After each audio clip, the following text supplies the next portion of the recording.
ஆலயா cotton வேட்டிகள், ஷர்ட்டுகள், wedding celebration.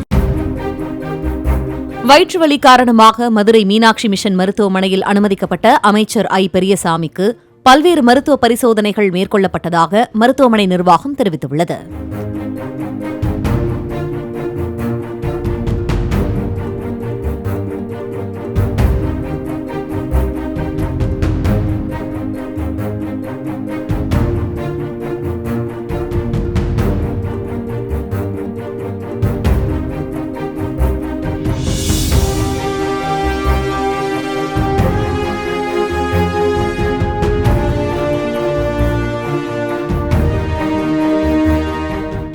Play store மற்றும் app ஸ்டோரில் இருந்து பாலிமர் செயலியை QR கோடு மூலம் பதிவிறக்கம் செய்யுங்கள். செய்திகளை உடனுக்குடன் பெறுங்கள்.